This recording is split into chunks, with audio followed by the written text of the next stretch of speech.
स्वच्छ आणि सुंदर शहर म्हणून ओळखलं जाणारं कोल्हापूर आता प्रदूषणाच्या विळख्यात सापडलेलं आहे। कारण देशभरातील सर्वाधिक प्रदूषित शहरांच्या यादीमध्ये कोल्हापूरचं नाव जोडलं गेलेलं आहे। इतकंच नाही तर केंद्रीय प्रदूषण नियंत्रण मंडळाने केलेल्या अहवालामध्ये कोल्हापूरचा निर्देशांक जो आहे तो 300च्या पुढे गेल्याचं पाहायला मिळतं आणि त्यामुळे कोल्हापूरकरांचा श्वास प्रदूषणामुळे कोंडला गेलाय की काय अशी परिस्थिती आहे ती निर्माण झाल्याचं पाहायला मिळतंय। कोल्हापूरमध्ये खरं तर रस्त्यांची दुर्दशा झालेली आहे। हे रस्त्यावरील खड्डे बुजवण्याचं काम महापालिकेकडून पावसाळ्याच्या पूर्वी केलं गेलं, मात्र ते पूर्णतः व्यवस्थित पद्धतीने केलं गेलं नाही आणि त्यामुळेच हवा प्रदूषणाचं प्रमाण जे आहे ते कोल्हापूरमध्ये वाढल्याचं पाहायला मिळते।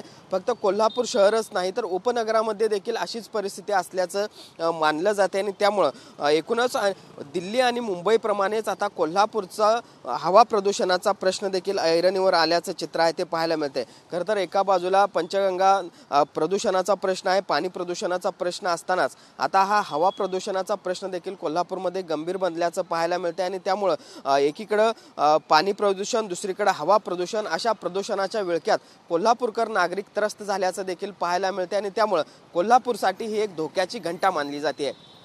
जर्नलिस्ट सुनील काटकरसह भूषण पाटील, TV9 मराठी, कोल्हापूर।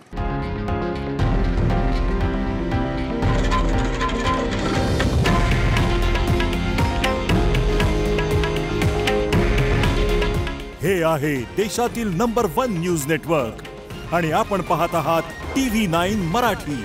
काळजी तुमची, हित महाराष्ट्राचं।